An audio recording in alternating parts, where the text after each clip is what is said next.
வணக்கம் friends. Group 1 2025 கேட்ட question தான். காலவரிசைப்படுத்துக. வைக்கம் போராட்டத்தில் காமராஜர் எப்போ கலந்துக்கிறாருன்னா 1924. திருநெல்வேலி கழகம்னு சொல்கிறது எப்போ நடக்குதுன்னு பார்த்திங்கன்னா 1908. இது எதுக்காக நடக்குதுன்னா வஉசி மற்றும் சுப்பிரமணிய சிவா, பத்மநாபன் இவங்க 3 பேரையும் கைது செஞ்சுருப்பாங்க. அதை தொடர்ந்து தான் எது நடந்திருக்குன்னா இந்த திருநெல்வேலி கழகம்னு சொல்கிறது நடந்திருக்கும். அப்போ வருஷம் 1908.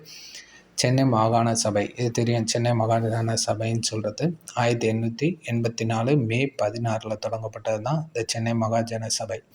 சுதேசி சங்கம், இந்த சுதேசி சங்கத்தோட இன்னொரு பேர் என்னன்னு பார்த்தீங்கன்னா சென்னை ஜனசங்கம். யார் தொடங்கியிருப்பார்னா வஉசி தான் தொடங்கியிருப்பார் சென்னை ஜனசங்கத்தை 1907. இதோட இன்னொரு பேர் தான் என்னன்னா சுதேசி சங்கம்.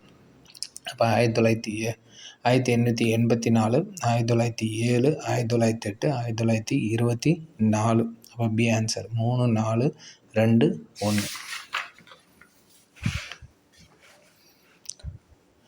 அடுத்து ஆர்காலஜிக்கல்லேருந்து ஒன்று கேட்டிருக்காங்க. தொல்லியல் ஆய்வுகள். அப்போ கொல்லிப்பாறை நாணயங்கள். கொல்லிப்பாறை நாணயங்கள்னு சொல்கிறது யாரோட சம்மந்தப்பட்டதுன்னு பார்த்தீங்கன்னா சேரர்களோட சம்மந்தப்பட்டது தான் அந்த கொல்லிப்பாறை நாணயங்கள்னு சொல்கிறது. அடுத்து பெருவழுதி நாணயங்கள். பெருவழுதி நாணயங்கள் யாரோட சம்மந்தப்பட்டதுன்னா பாண்டியர்கள். மணிகள் உற்பத்தி செய்யும் தொழிற்சாலை எங்கே கண்டுபிடிக்கப்பட்டதுன்னு பார்த்தீங்கன்னா மொஹஞ்சதாரோ. துணி உற்பத்தி தொழிற்சாலை காங்கேயம்.